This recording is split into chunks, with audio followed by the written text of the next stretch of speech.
Merci de nous suivre, mesdames, messieurs. Bonjour à tous et bienvenue dans votre magazine On en parle. Un plaisir pour moi, en tout cas, de démarrer cette semaine avec vous, bien évidemment, dans ces débats, dans votre émission, dans ce rendez-vous.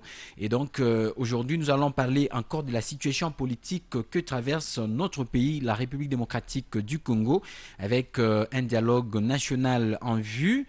Comment mettre les protagonistes d'accord? Ça sera la question pour aujourd'hui. Parce que depuis l'annonce de la convocation prochaine d'un dialogue national, il y a plusieurs voix qui s'élèvent. Les uns se disent prêts à y participer et d'autres refusent d'y participer, d'autres pensent qu'ils sont écartés. Bref, ça va dans tous les sens et aujourd'hui, on va en parler pour essayer de voir dans quelle mesure ce dialogue peut rapporter ou ramener la paix dans notre pays. Pour en parler, nous avons l'honneur de recevoir sur ce plateau l'honorable Michael Rand, à qui nous disons bonjour et bienvenue.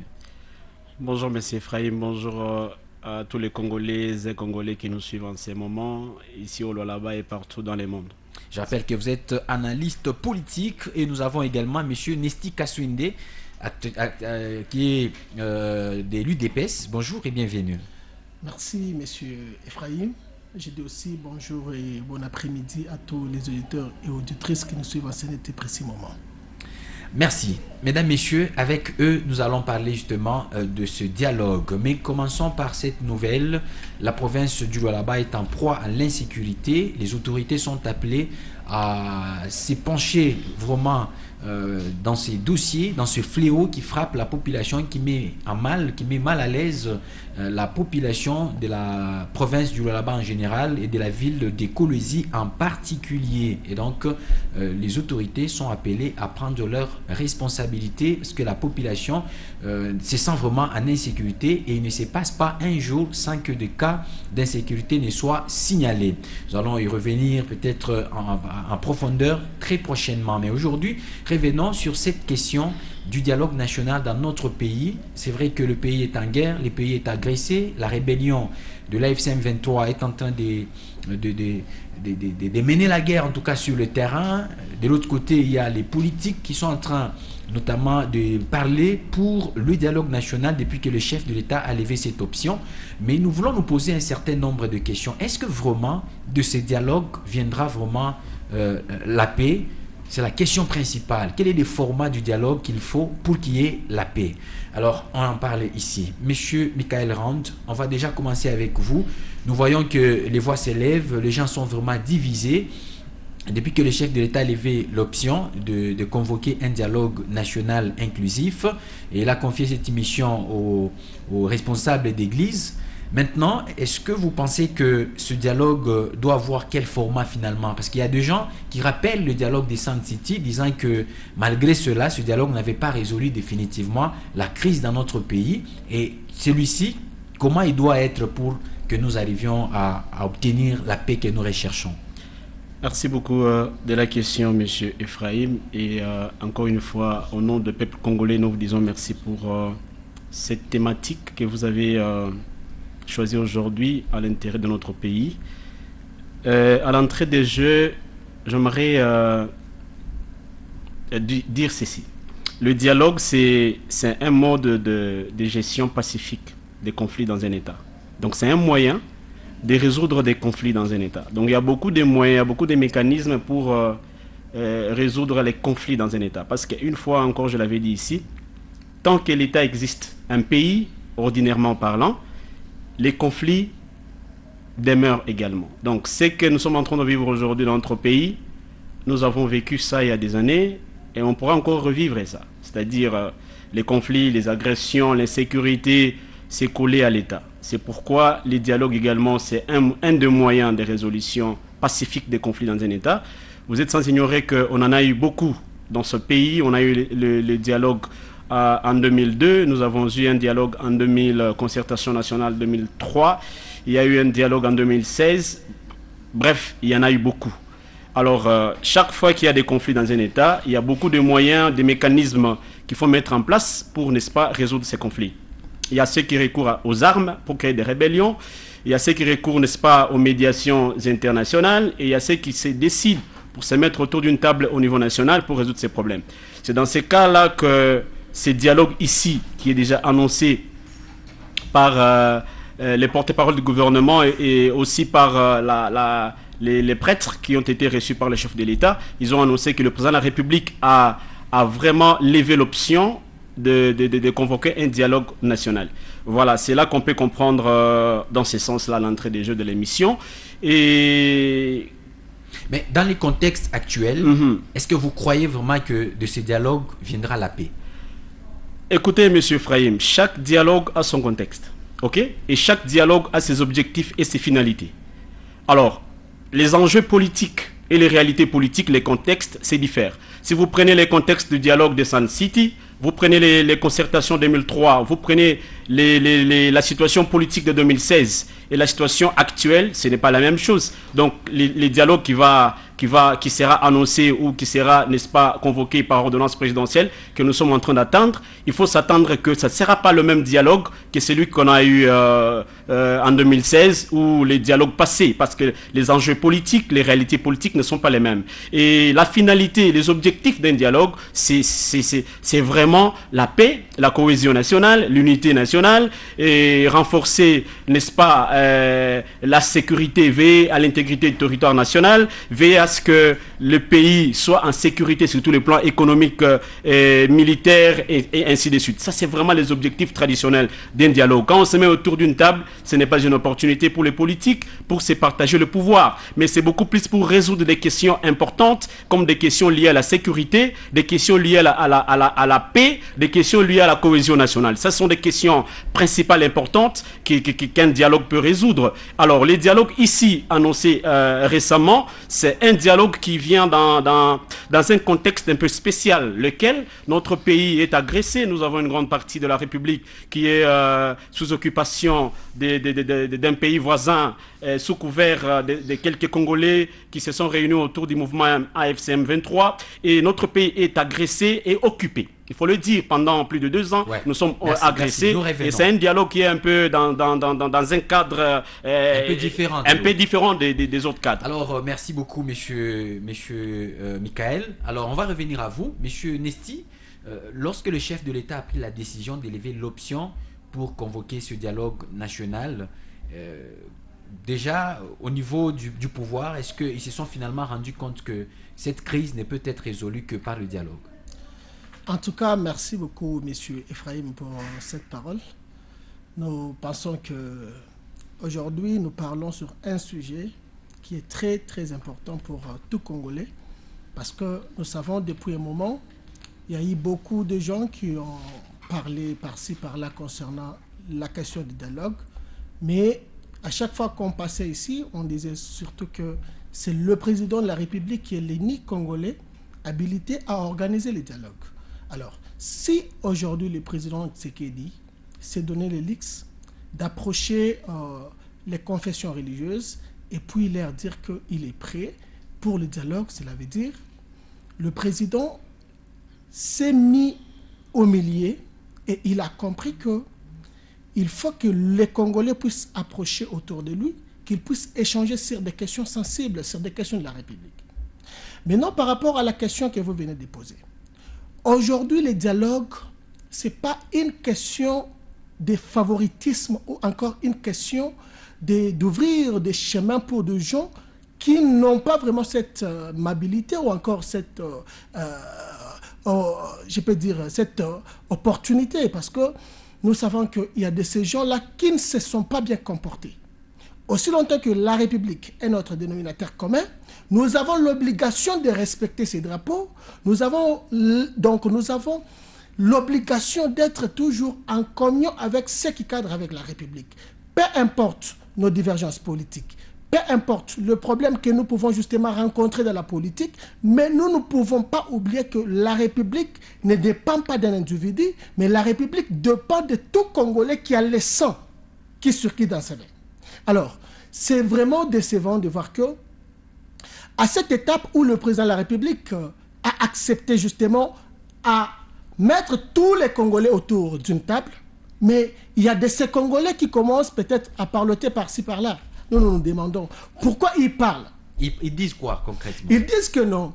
Pourquoi le président de la République peut accepter à ce moment organiser les dialogues? Or, le président connaît le temps qu'il peut justement mettre en pratique quelque chose. Il ne peut pas mettre quelque chose pour quelques sentiments, peut-être ses sentiments propres ou encore. Est-ce que vous n'êtes pas de ceux qui pensent que le président a levé l'option de convoquer le dialogue avec un peu en retard? S'il avait convoqué un peu avant, ça aurait pu empêcher qu'une grande partie de notre territoire soit occupée par la Non. Regardez, tous ces gens que vous voyez à l'Est, ce sont des gens qui jouent justement au jeu des humoristes. Ce sont des gens qui aiment justement faire trembler quelques-uns qui semblent être dans une faiblesse pour dire que non, ils vont occuper peut-être une partie et aussi s'engager pour continuer. Or, c'est depuis très longtemps que ces gens-là ont annoncé qu'ils devraient fêter un certain 30 juin à Kinshasa, mais jusqu'au jour d'aujourd'hui, on ne les voit pas à Kinshasa. Cela veut dire que tout ce qu'ils font, c'est juste une façon de donner la perte à la population. Le président Tshisekedi a choisi les bons moments. Pourquoi il a choisi les bons moments? Il est l'unique Congolais qui a en tout cas cette qualité de voir comment il peut organiser quelque chose qui cadre avec la République. Il ne peut pas faire quelque chose parce que X ou encore Y a dit. Parce qu'aujourd'hui, par rapport à nos intérêts, on peut justement se donner le luxe de dire quoi que nous voulons, mais en oubliant que la République, c'est notre dénominateur commun. Quand une chose est, en communion, il faut savoir comment on peut justement la côtoyer. Mais quand on veut la côtoyer en désordre, cela va nous amener à une cacophonie.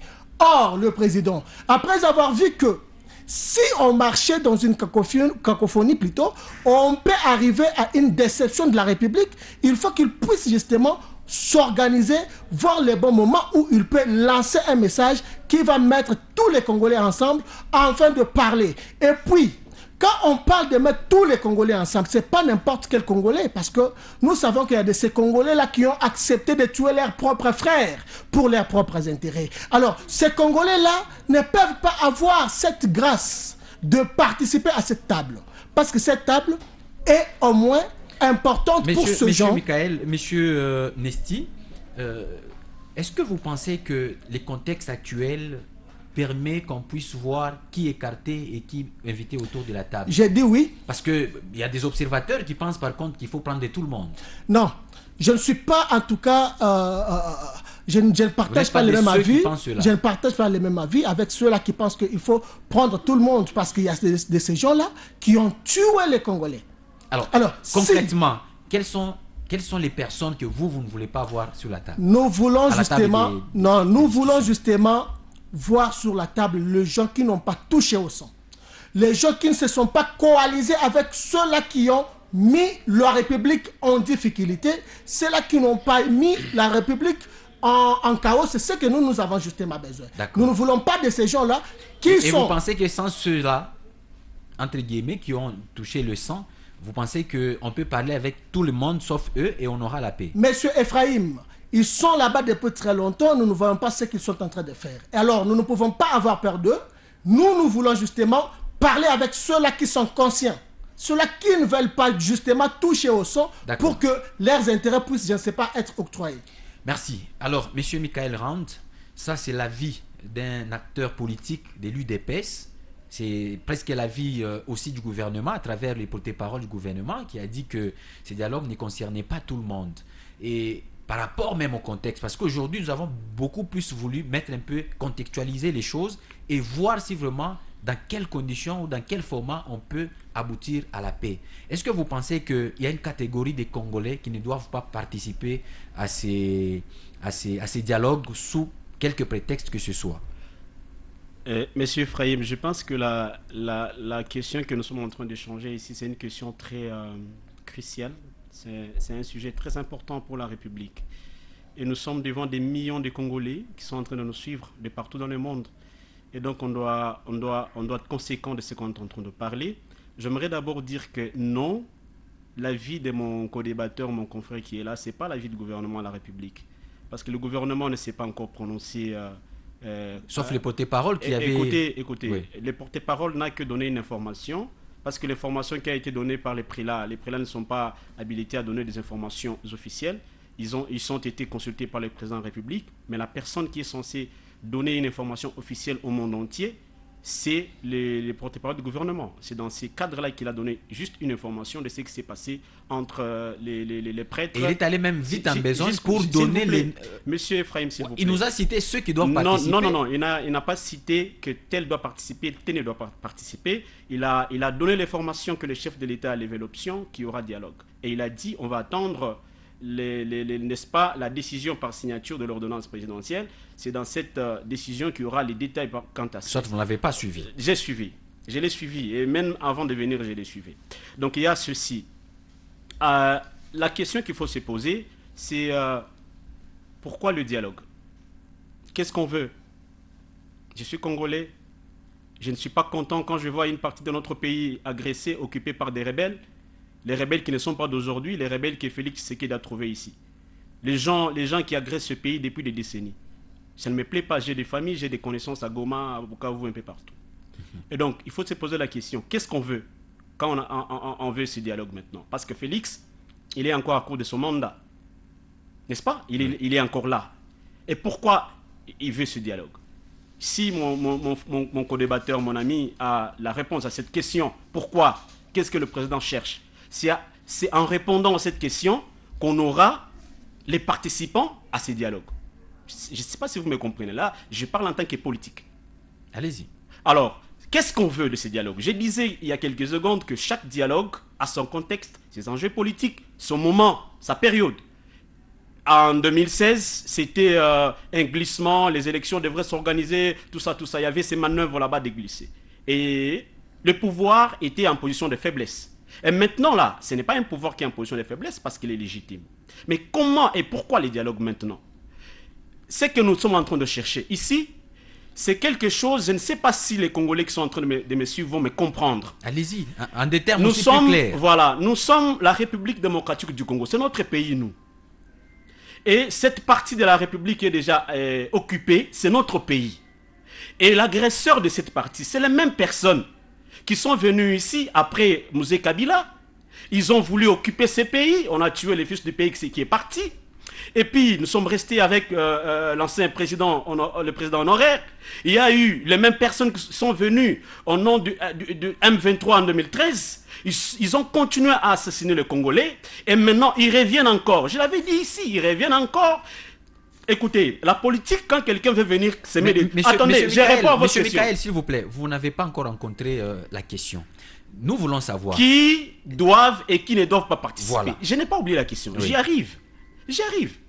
Vous voulez qu'on vous cite, qu'on vous dise non, tel doit venir, tel ne doit pas venir. Vous tel... pouvez même catégoriser. Non, moi je ne vais pas là. Je vous amène à une réflexion. Okay? Oui. Tous ces gens-là qui sont dans l'armée, moi je n'appelle pas ça opposition, c'est une rébellion. Tous ces gens qui sont là-bas sont des Congolais. Oui. Les Nanga, les autres, sont des Congolais, n'est-ce pas? Et il y a les autres qui ne sont pas des Congolais. Mais la majorité des Congolais qui sont là-bas, ces gens-là doivent comprendre. Si vous avez suivi, Patrick Mouyaya a dit, nous devons créer un front commun contre l'agression. Ça veut dire quoi? Est-ce que si ces gens-là comprenaient que nous sommes utilisés pour agresser notre pays, qu'est-ce que ces gens-là doivent faire? Ils peuvent participer au dialogue. Mais ils doivent comprendre quel rôle que nous sommes en train de jouer dans ça. C'est ce que les gens veulent qu'ils comprennent. Mais ils ne comprennent pas. Après, prenez la situation qui s'est passée avec Mzee Kabila. Il a recouru à ces gens-là. Ils sont venus ici, à Kolwezi, ils étaient ici partout. Après, ils ont dit, on ne va pas rentrer, n'est-ce pas? On ne va pas rentrer, on reste ici. Parce qu'il y a eu ça, on reste ici. Et après, Mzee a été tué. Qu'est-ce que ces gens-là feront des autres Congolais qu'ils manipulent aujourd'hui? C'est là qu'il faut comprendre aujourd'hui que le dialogue, ce n'est pas question de qui doit venir, qui ne doivent pas venir. Le dialogue, c'est question de ce que nous voulons en tant que Congolais. Qu'est-ce que nous sommes en train de chercher? Si nous cherchons réellement sécuriser l'intégrité du territoire national, nous, Congolais, c'est un dialogue entre Congolais. Ok? D'abord, ceux qui ne doivent pas participer, ce sont les non-Congolais. Les Rwandais n'ont pas la place. C'est un dialogue national. Je réponds. Oui. Les Rwandais n'ont pas la place à cette table de négociation. Les Congolais ont la place. Tous les Congolais. Mais il y a des préalables.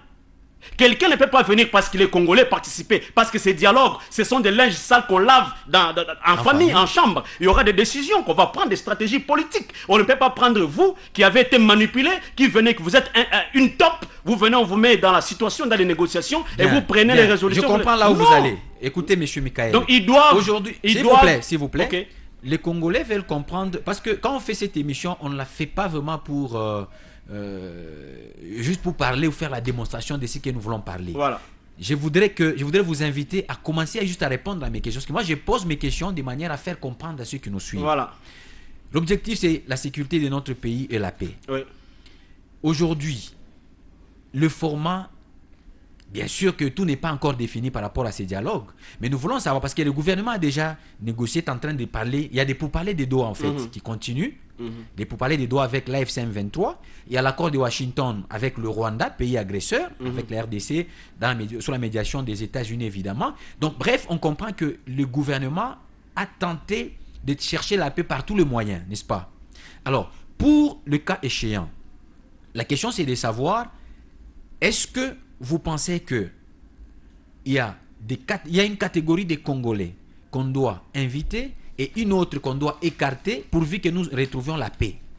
C'est ça même. C'est quoi la formule Je vous ai que vous déjà voulez compris. proposer? Je vous ai déjà compris. La scène politique actuelle, nous avons la plateforme C64. Vous voulez que j'y aille comme ça?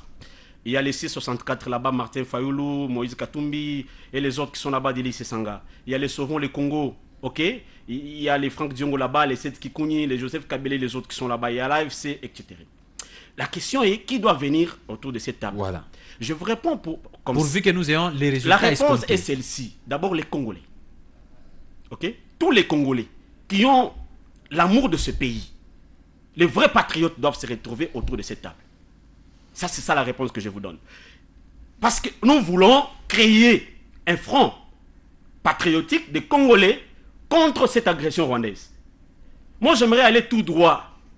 Je sais qu'il y a trop de manipulations dans la population. Parce que notre population ne sait pas comprendre réellement qu'est-ce qui se passe. Voilà pourquoi vous êtes là. Voilà. Pour les aider à comprendre. Allons-y. Si on dit aujourd'hui que non, les rebelles là. Parce que ces rebelles là, les Rwandais sont dedans. D'ailleurs, c'est les Rwandais qui dirigent la rébellion. On doit comprendre ça. Et si nous prenons cette rébellion là, venir avec autour d'une table, commencer à parler avec eux, c'est pour trouver quelle solution? Et c'est quoi la différence entre le dialogue à venir? Monsieur Frahim, laissez-moi chuter avec je vous prends juste au mot. C'est quoi la différence entre le dialogue à venir et les pourparlers des Doha? Très bien. À Doha, nous sommes sur la scène internationale. Ok? Les pourparlers des Doha, partout, on amène les Rwandais là-bas. C'est parce que c'est la communauté internationale. C'est un État. On ne peut pas appeler les Rwandais venir avec le Rwanda autour d'une table au niveau local. Non, parce que c'est un État qui vient agresser notre État. Ça, c'est un problème qui doit se résoudre au niveau international. C'est pourquoi on a amené les Rwandais là-bas. Ces pourparlers doivent continuer là-bas. Parce que c'est une affaire de la communauté internationale. Ça doit aller là-bas à l'ONU, partout. Ça va finir là-bas. Ici, nous sommes en train de parler des questions des Congolais. Non, entre Congolais. Laissez-moi finir. Les dialogues... Une minute. J'ai fini. Les dialogues aboutissent à des consensus, à des résolutions. Si vous prenez ces rebelles-là, les Rwandais, vous les mettez là-bas. Quelles sont les conditions qui viendront poser? Et ça sera quoi, la finalité? Est-ce qu'ils vont poser les conditions de dire que non, nous allons quitter là-bas, nous rentrons chez nous, on vous laisse le pays? Jamais. Ils viendront avec les conditions qui vont dans les mêmes objectifs d'occupation. Et pourquoi les inviter? D'accord, merci. Ok, merci. Alors, Monsieur Nesti, je retourne à vous, justement, parce que vous avez été clair, ceux qui ont du sang ne peuvent pas participer à ce dialogue. Alors, les autres qui n'ont pas le sang, d'après votre façon de voir les choses, quel doit être le format pour que ce dialogue aboutisse à la paix? Parce que la population n'a pas besoin de toutes ces théories. La population veut savoir c'est quoi la formule pour que nous retrouvions la paix. Merci beaucoup, M. Frahim. En tout cas, nous savons que c'est la population d'ailleurs qui est à l'honneur de tout ce qui se passe dans la politique. Si la politique ne parvient pas à résoudre le problème de la population, donc la politique ne donne absolument rien à cette dernière, qui va tout simplement dire les dialogues que le président Tshisekedi a annoncé plutôt. C'est un dialogue qui va mettre sur table tous les Congolais qui n'ont pas touché au sang. Pourquoi je dis tous les Congolais qui n'ont pas touché au sang? Si vous vous rappelez, à l'époque, quand l'UDPS était dans l'opposition, il a mené en tout cas sa lutte sans toutefois toucher aux armes, sans toutefois tuer les Congolais, sans toutefois accepter de coaliser avec les gens qui ne veulent pas que la République puisse demeurer, en tout cas dans les 145 territoires. Qui veut tout simplement dire, nous ne voulons pas que les Congolais qui n'ont pas voulu digérer peut-être les problèmes internes puissent participer à ce dialogue. Pourquoi nous disons ça? C'est parce que le moment où les pays traversaient des moments compliqués, les gens qui étaient influencés pour que ce pays puisse justement demeurer en difficulté, c'était les Congolais. Et vous pensez que si, sur cette table, on invitait les mêmes Congolais qui étaient à la base de mettre le pays en difficulté, demain après-demain, si Tshisekedi passait, l'autre qui viendra, il n'y aura pas encore une personne qui pourra peut-être aller toucher aux armes parce que Tshisekedi a créé au moins une jurisprudence. Alors, M. Nesti, je voulais vous poser une question directe. Prenons le cas comme vous voulez voir. Donc, okay. on prend les problèmes selon l'angle que vous voulez exploiter. Considérons que nous tenons un dialogue national où on fait participer tout le monde, mais on ne fait pas participer notamment ceux qui ont touché les armes, donc oui. Nanga et tous ces co-accusés-là. Si on fait un dialogue aujourd'hui avec les C64, avec les autres opposants qui n'ont pas touché aux armes, vous pensez que, et on laisse les Nanga à côté, ce sont les Nanga plutôt qui sont en train d'attaquer, d'agresser oui. et de mener la guerre sur le terrain. Est-ce que vous pensez que la guerre va prendre fin? Est-ce qu'on va retrouver la paix comme ça? J'ai dit oui. Parce que mon co-débatteur a soulevé cette question, mais il n'a pas bien développé ça. J'ai bien développé, vous n'avez pas bien compris ce que je voulais dire. Alors, à Doha, il y a le Rwanda, donc AFC M23, avec les gens du gouvernement congolais qui sont en train de parler là-bas, à Doha. Ça, c'est dans le contexte du droit pénal international. Là, on parle à l'interne du pays, à l'externe du pays plutôt. Maintenant, ici, il s'agit de l'interne du pays. On ne peut pas prendre les gens que notre agresseur a utilisé pour qu'ils puissent prendre part au dialogue qui est organisé à l'interne. Non. Maintenant, soyons pragmatiques. S'il vous plaît, soyons pragmatiques, s'il vous plaît. Soyons pragmatiques. Aujourd'hui, pourquoi les rebelles sont en train de foncer, sont en train de prendre des localités? Est-ce que le gouvernement, les forces armées de la RDC le laissent comme ça librement? Non, n'est-ce pas? Il y a opposition. Évidemment. Maintenant, si par les armes, on n'arrive pas à récupérer nos territoires, quels sont les autres moyens qui restent pour que nous puissions les récupérer finalement? Il y a les moyens diplomatiques. Si ici vous dites que non, quand on avance avec nos armes, on ne parvient pas en tout cas à récupérer ou bien à mettre fin à ce qu'il y a comme turbulence à l'est de notre pays. Mais moi je peux dire, si aujourd'hui nous avons des très sérieux problèmes dans notre armée, c'est par rapport à ce qu'il y avait. C'est parce que notre armée était infiltrée. Tout ce qu'il y avait comme planification, c'était dévaler contre l'agresseur. Tout celui qui voulait justement voir la République avancer, on voyait justement que les problèmes qui étaient traités en l'interne étaient dévalés devant l'agresseur. Voilà pourquoi on était à chaque fois trahi. Mais pour cette fois-ci, le président a eu à prendre l'optique de faire la diplomatie pour que la guerre, sur le plan diplomatique, puisse justement terminer. Et quand on va justement vaincre cette guerre-là... Est-ce qu'on peut encore compter sur cette diplomatie-là? Mais oui, mais pourquoi pas ne pas compter? Elle a commencé depuis longtemps, mais les résultats, où sont les résultats sur le terrain? Que nous ne puissions pas justement vouloir le paradoxe. Parce que ici, nous savons même, il y a un adage vulgaire qui dit, nous savons le jour que la maladie commence, mais le jour que la maladie va terminer, on ne sait jamais. Parce que le président de la République travaille. Ça, c'est la gestion des affaires publiques. Ça. Évidemment. Cette guerre n'a pas commencé aujourd'hui, M. Ephraim. La guerre n'a pas commencé aujourd'hui. Et si aujourd'hui Tshisekedi accepte de travailler, de chercher les mécanismes possibles pour justement mettre fin à cette guerre, ce n'est pas une chose facile. Ok, on a signé l'accord de Washington. entre la RDC et le Rwanda sous la médiation des États-Unis. Tout le monde a cru, notamment le pouvoir, l'Union sacrée a applaudi. Il y a eu des gens qui ont fêté à Kinshasa, comme quoi c'était vraiment les derniers moments des rebelles.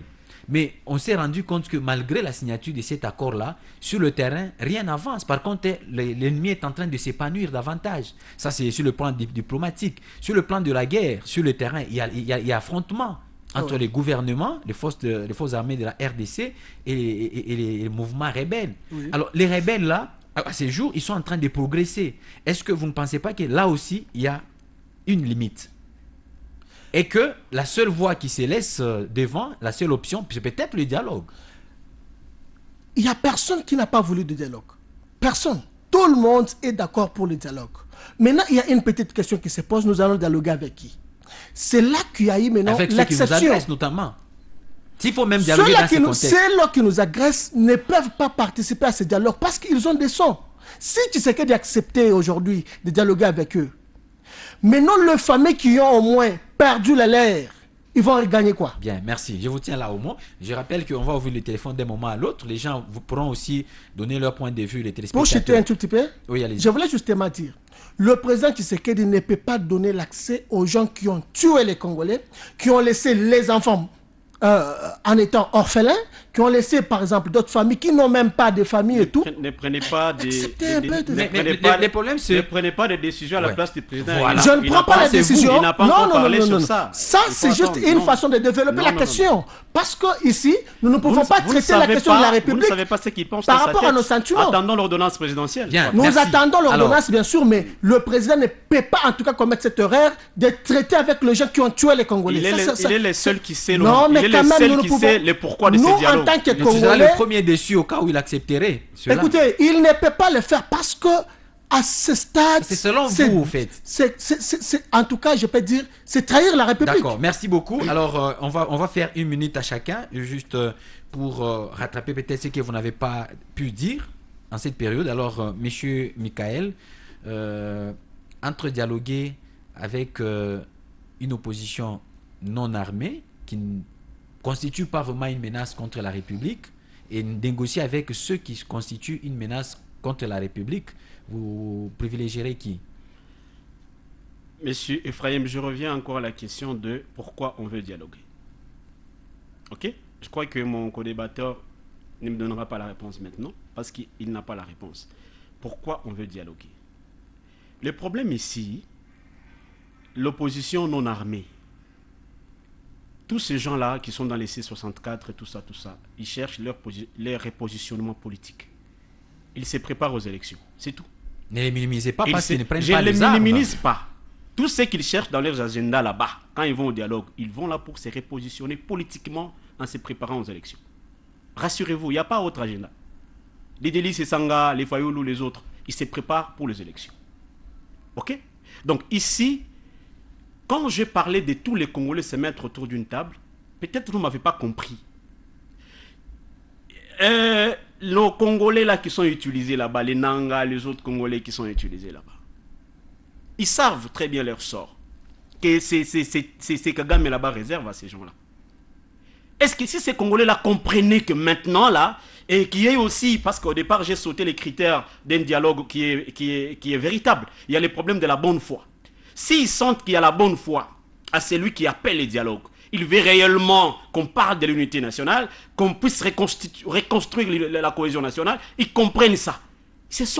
La politique, c'est la stratégie. La politique, c'est les négociations là-bas dans les fonds qu'on ne sait pas comprendre. Ce sont des Congolais. Corneille Nangaa, sa famille, ici au Congo, ce n'est pas là-bas à l'Est.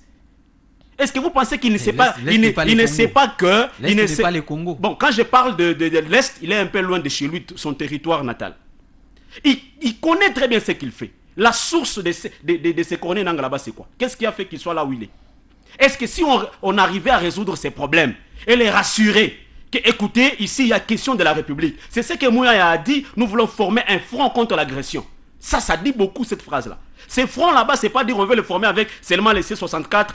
Tous les Congolais doivent comprendre que notre pays est en train de partir. Si demain, le lendemain, ce pays est balkanisé, ça sera en ce moment-là qu'on viendra maintenant chercher... Vous avez épuisé une minute. Alors, nous allons bientôt prendre le téléphone pour bien sûr recueillir les avis de nos téléspectateurs. Qu'est-ce qu'ils pensent, eux, de ce dialogue? Parce que l'objectif pour tous les Congolais, c'est de voir notre pays retrouver la paix et retrouver vraiment la sécurité qu'il faut, qui s'impose. Nous prenons un premier intervenant. Allô, bonjour. C'est Papa Ilunga. Oui, Papa Karibu sana. Tunalamukia invité. Merci. Merci beaucoup, Papa Ilunga. Babiana, mushikie tuko na mipa shauri. Mungari batoto sana. Mwanzo kusikia vile sheba kubwa tuko na miambia. Kama nyumba inawaka moto, bantu bote banafai kwa tayari juu ya kushima ile moto. Haina saa ya bukomvi. Njoo ile unafanya mwe pale. Nyumba Kongo isa kuwaka moto. Mwe unatafuta ni nani aliiba mboka, ni nani alipikana, ulieshe bote tubebe mai, tushime ile moto. Shikia ni miambie. Dialogue kalake na mwisho. Tutadialoge mpaka pepa leta kuyaka. Kama mnasema M23, AFC M23 atakuya ku dialogue. 14 mois ile barifanya mkinshasa bari invité kuku Kankonde, le président de la République a reconnaître bari kuyaka je. Pale bari kuyaka kufanya 14 mois. Est-ce que mkuyu wake asema bari uanaka tena mu 2012 2013? Shibari kuya kufanya 14 mois. Ile mambo yalipitaka mule mu 14 mois. Kuku muntu anaweza pale patable kunyambia vile balisumburiaka na gouvernement congolais. Jusqu'à aujourd'hui, hakuna congolais ni secret ya gouvernement na ba M23. Mwache tuikale fashi moya banduku yetu kule peko na teswa. Mumwache bale ba Bukomvi bakuye vita tunayua plus de 30 ans. Tuikale tuyue kule kule tuingilie juu ya nini? Batoto makelele haina mzuri munyumba, haina mzuri mumukini, haina mzuri muinchi. Kama makelele napita, Mungu nafungula mabresh kuba enemi kuingia.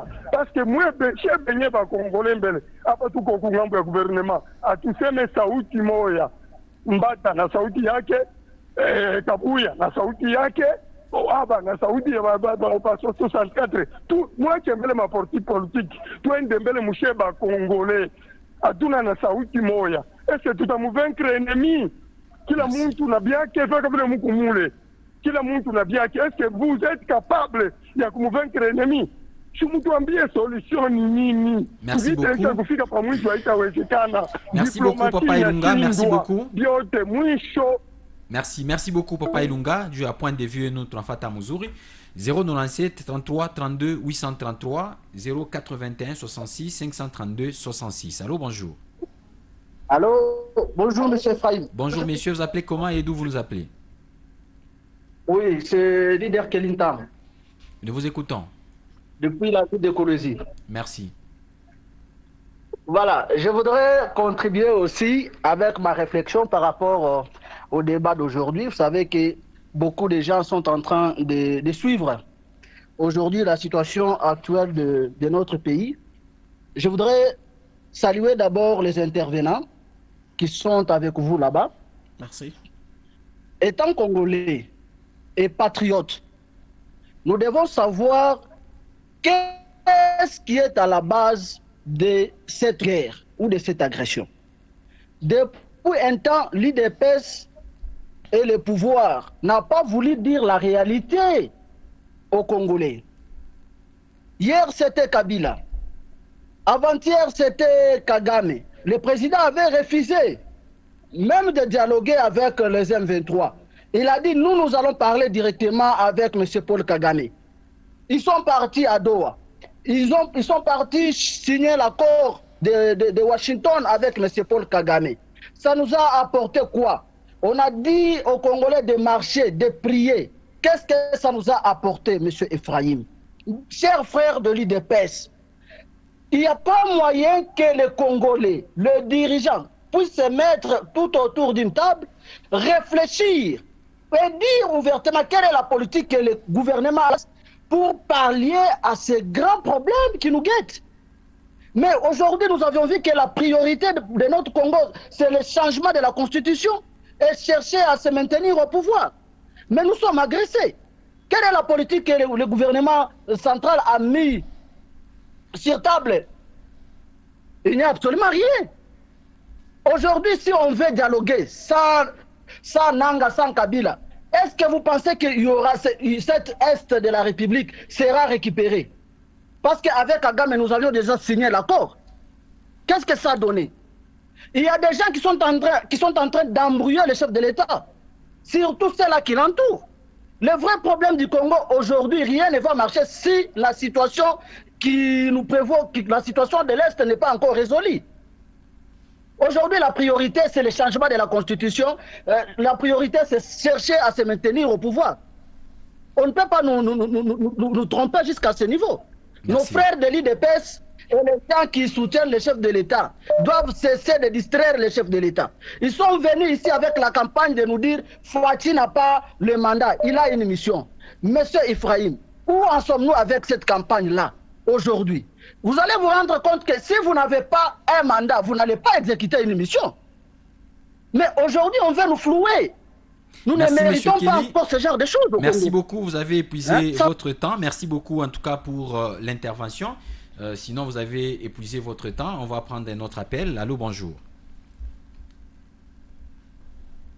097 33 32 833 081 66 532 66. Allô, bonjour. Bonjour, Papa Ephraim. Bonjour, merci. C'est M. Jacques, je vous appelle depuis Camagnola. Nous vous écoutons, Monsieur Jacques. Permettez-moi de saluer d'abord tous les invités qui sont sur le plateau. M. Nessi, mon frère qui est de l'autre côté là-bas. Merci beaucoup. Alors, dialoguer entre les Congolais pour essayer de trouver une paix dans notre pays, c'est bien bon, mais c'est juste pour trouver une paix palliative et non une paix Définitive. durable. Alors, pour répondre à votre question, M. Ephraim, le format d'un dialogue qui pourrait nous apporter une paix est celui unir tout le monde sur le même table. Cela veut dire que ceux de la majorité actuelle, de l'opposition fonctionnelle, dont les C64, une opposition reconnue par la loi, mais aussi les rebelles qui ont tué à l'est du pays, qui ont tué à assassiner les Congolais à l'est du pays, mais aussi les orphelins qui ont perdu leurs parents, les veufs qui ont eu à perdre leur mari, et les veufs qui ont perdu leurs femmes, ainsi de suite. En fait, essayer de parler un même langage pour avoir si réellement il y aura une paix durable. Chose que moi, j'ai personnellement toujours douté. Alors, et comme vous le savez bien, M. Ephraim, à l'issue de chaque dialogue, il y a toujours eu des résolutions, et parmi lesquelles le partage des pouvoirs ne manquera jamais. Alors, selon la constitution que les gens ici ont toujours défendue, ne reconnaît la seule voie pour accéder aux institutions de la République, c'est les élections, et non pas recourir au chemin de 1+4 comme c'était dans les temps passés avec Joseph Kabila. Alors, si on arrivait à faire cela, ou partager les pouvoirs, c'est renverser directement l'ordre constitutionnel, car même pour nommer un Premier ministre, il faut le faire selon l'esprit de la Constitution et selon l'article 178 qui reconnaît que le Premier ministre doit être élu ou bien nommé il doit sortir de la majorité et non selon les résolutions des dialogues. Et en plus, nos frères congolais qui se trouvent dans les rébellions, ce sont des figurants. Les maîtres qui dirigent ce mouvement ici, c'est les Rwandais. Car aucun groupe armé ne peut vaincre une bataille sans toutefois avoir une base arrière. Si aujourd'hui les Congolais qui sont là... S'ils sont des figurants, donc vous donnez raison à ceux qui pensent qu'on doit dialoguer sans eux. Alors, si ces Congolais-là sont invités à la table de négociation, pensez-vous que les Rwandais va renoncer à ces idées expansionnistes? Cela est faux. Alors, selon moi, et la seule vraie et meilleure solution, ce sera d'armer notre armée. Si ce n'est pas la diplomatie, c'est d'armer notre armée. Merci beaucoup, Monsieur Jacques. Vous avez également épuisé votre temps. Sinon, nous avons suivi avec intérêt votre point de vue que nous respectons et on va prendre encore un autre appel. Allô, bonjour. Bonjour, messieurs. Bonjour, Papa Franck. Bonjour, merci. Monsieur Didi, mais à partir de Crète. Nous vous écoutons, Monsieur Didi. Tulipenda tu kuintervenir kusema naba libeko kueste naba tuko nabo humu wote wako nafia ni paka maentere yabo pasikia tu yabaonaka kuintervenir mambo ya kanyama kasese lisha asikia kata wa opposition mo unafanya tu ni paka mnatoka mu manyumba bado kama ni mbamba mo nashina na kutumika naba libeko kueste naba yenyewe hapa donc paka pa maentere yabo ndio bana intervenir pasio intere yabo hapa intervenir. Merci beaucoup. On prend un autre appel. Allô, bonjour. Allô. 097 33 32 833 081 66 532 66. Allô, bonjour. Bonjour, merci. Vous allez bien?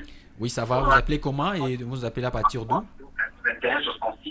Non, non, je suis en train d'écouter l'émission qui se passe. Éloignez-vous de votre télévision, s'il vous plaît. Éloignez-vous, soit vous diminuez le volume. Vous dites? Non, non, je suis en train d'écouter. Éloignez-vous de votre télévision ou votre radio, soit vous diminuez le volume.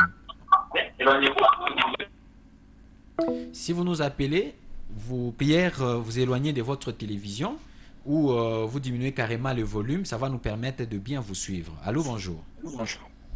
Bonjour, papa Ephraim. Bonjour, merci. Bonjour. Bonjour, merci, monsieur, vous êtes en direct. Là, c'est papa héritier. Vraiment, Nala Moukia va inviter votre parler par radio. Merci. Merci Ok. beaucoup. Papa Ephraim na mimi nashia kuongeza. Papa Ephraim, kama munyumba muko na problem banaitaka muntu wote juu problem ishi. Kama mwe muko na problem pake Kongo tuko na problem. Wewe uite bengine wache bengine. Papa Ephraim, ule kuna problem hapa shie kuna tukombanisha ni Rwanda. Kama tunaita nanga, tunaita kabila, problem inaishi. Même monsieur Desti wa IDPS, anekalaka paka kuseme trouble. Mu IDPS beko na désordre. Tuite kwa ba bengine tuache bale bengine. Papa Ephraim, kama tunaita tunaacha bananga tunaacha kabila.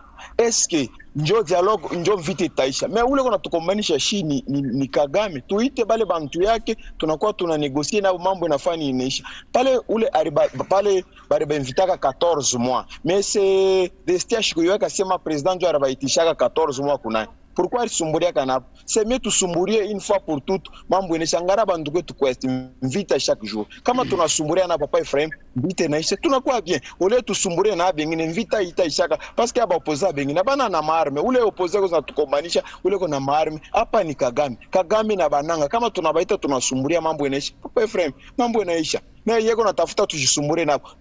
Vita jo tutatengenezwa bien inaisha. C'est pas bien tuite bantu wote tusumbure nabo. Kunaisha mambo inaisha tunafaa bingine. Yeye ni kala kama na kui. Yeko nakatala. Mais ile sapa sherko ya mambo sema abata changer constitution bata changer. Hapa tena ata changer tena. Est-ce que c'est bien vraiment? Merci beaucoup en tout cas monsieur héritier. Allô, bonjour Mikouba. Bonjour, merci monsieur. Moi c'est papa Luc Chabani, hein? Oui, papa Luc Chabani, Caribou. Je voulais intervenir en disant ceci. Oui. Tupende mutini tushe benyewe na tukwe na sagesse. Il papa Ilunga toka mkusema. L'opposition non armée ne dérange pas les pays. Mais les prétendues oppositions armées qui n'est pas repris dans notre constitution, c'est l'opposition qui dérange la République. Tutakataka kusupura na wale bantu basi ya nini? Force kanitu kunayo mwinterne ya kuweza kurécupérer Bunagana ile territoire occupé yote. Il y a dialogue parce que nous essayons de récupérer les territoires conquis par les rebelles. Si nous avons la porte, il y a récupérer ma territoire. On va dialoguer avec Balbe comme ça. Muzito comme gouvernement. Vita inaisha. Le président avait resté Martin Fayoulou, Devos Kitoko, Balba Prince Penge, Bachantal, Arsumbura Kanabo. Qu'est-ce qu'on a eu comme paix? Hapana, mwe bantu kubai defense pourquoi mlalo mbaya vile mtu anaanza kurabisha mtini mshilete forme ya dialogue tusumburie bote kabila kuye pale nanga pale mie honorable député MPA ni kuye pale mais bote tukalo autour d'une même table on va discuter sur la question de l'air tout pas merci beaucoup. Allô? Wow. Voilà, je crois que nous avons pratiquement épuisé le temps pour les appels. Nous allons permettre que... Ça, c'est juste un échantillon des téléspectateurs qui ont essayé de donner leur point de vue différent. Alors là, on va remettre la parole aux invités pour la conclusion. On va commencer avec vous, monsieur Nesti. Vous avez suivi les différents appels, les différentes réflexions en fait. Alors, qu'est-ce que vous en concluez? Merci beaucoup, monsieur Ephraim. Tout d'abord, je commence par saluer tous les intervenants. Je les ai suivis vraiment très attentivement et puis j'ai compris qu'il y a aussi des petits couacs qu'il faut un peu essayer de relever parce qu'il y a une petite confusion au sein de nos intervenants. La question du dialogue et la question du changement de la Constitution, ces deux questions ne sont pas les mêmes. il y a la Et ils ont vu divergence. qu'il y a une question qui est cruciale, l'insécurité. Nos territoires sont en train de tomber. Mais entre-temps, les gouvernements à Kinshasa, ils s'activent, les membres du gouvernement, ils s'activent pour le changement de la constitution. C'est là que les gens Vous pensez n'ont que pas quand compris. il y a le problème du dialogue, les institutions ne peuvent pas évoluer par rapport à d'autres questions qui cadrent encore avec la République? Non. La question du dialogue, c'est une question qui est pertinente et ça cadre avec ce qu'il y a comme réalité. Il y a aussi d'autres questions pertinentes de la République qu'il faut encore accélérer, comme celle du changement de la Constitution. Mais vous savez que changer la constitution veut dire on doit passer par le référendum et consorts. Mais oui. Vous savez combien ça coûte? Est-ce que Écoutez, cet argent ne peut pas aider à l'armée? Monsieur Ephraim, Oui. je vous ai ici dit dans le préambule que le président de la République est l'unique Congolais qui est censé être mieux informé. Lorsque lui-même a fait des sorties, il a parlé du changement, il a parlé en globalité de la question de la Constitution, il le savait. Et quand il a aujourd'hui parlé du dialogue, il sait pourquoi il est en train de parler de ça. Mais moi, je suis un peu estomaqué quand j'apprends que nos compatriotes congolais, jusqu'aux preuves du contraire, ils ne parviennent pas à déceler au moins cette petite différence. La question du dialogue, c'est une question qui va justement nous amener à la paix. La question de la Constitution ou bien du changement de la Constitution, c'est une autre question. Que nous ne puissions pas faire le méli-mélo. Si aujourd'hui le président de la République parle de dialogue, c'est la même façon que lui-même avait encore parlé de la Constitution. Qu'il ne puisse pas être peut-être dans des difficultés par rapport aux mots ou encore par rapport au verbe. Alors, ici, Vous avez 30 secondes. 30 secondes. j'ai suivi M. Didi qui a dit que tout le monde ne veut pas... oui, tout le monde et l'opposition armée et l'opposition non armée veut justement un positionnement politique. Bon, moi ici, je vais dire ceci. L'opposition armée, aujourd'hui, c'est juste une étiquette. Il y a celui qui est en train de télécommander. Donc, qui est le Rwanda. S'il vous plaît. Si aujourd'hui... Non, vous n'avez pas assez de temps. Non, mais quand même, il y a beaucoup de questions qui me sont posées. Malheureusement, je vous ai demandé de vous résumer. Pour conclure, je vais tout justement dire ceci. Le président Tshisekedi a organisé ce dialogue et ce dialogue ira dans le contexte de trouver les Congolais qui n'ont pas touché au sang. Tout celui qui a deux problèmes de sang, tout celui qui a tué ne peut pas participer à ce dialogue parce que ce dialogue n'a pas droit à l'erreur. Parce que nous avons commis beaucoup d'erreurs dans le passé, nous avons organisé beaucoup de dialogues qui n'ont pas donné en tout cas des résolutions qui sont peut-être importantes. Merci monsieur Nesti. Alors on termine avec vous monsieur Michael. Vous commencez d'abord par réagir à ce que votre co-débatteur vient de dire et en même temps vous pouvez balayer les quelques messages, mais vous n'avez que 2 minutes. Merci beaucoup de ne pas me prendre tout mon temps. Je commencerai par remercier tous les Congolais qui ont réagi. Papa Ilunga, apprendre à vous décourager jeunesse. Si nous voulons le changement de la classe politique, n'a pas sa jeunesse in-game politique. Ça, je lance un appel à toute la jeunesse. Ce que nous sommes en train de vivre aujourd'hui, à Taï Dialogue Tafani Kapa, c'est pour trouver une solution éphémère. Donc la jeunesse doit s'impliquer en politique. Alors, le problème qui est ici, c'est quoi? Tant que Paul Kagame est en vie, avec son Rwanda là, Paul Kagame sera toujours utilisé par les mercantilistes. Paul Kagame sera toujours utilisé par les grandes puissances pour attaquer ce pays. Ils ne veulent jamais voir ces pays tranquilles, ils veulent déstabiliser ce pays pour 2 raisons. La première raison, c'est pour piller les ressources naturelles. La deuxième raison, c'est pour balkaniser notre pays. C'est ça les 2 points capitaux qui sont dans l'agenda des grandes puissances qui utilisent Paul Kagame. Ça, nous devons le comprendre, nous, Congolais. Tant que Paul Kagame est vivant, l'Est de la RDC ne sera jamais en paix. Pour que l'Est de la RDC soit en paix, nous devons équiper notre armée nationale.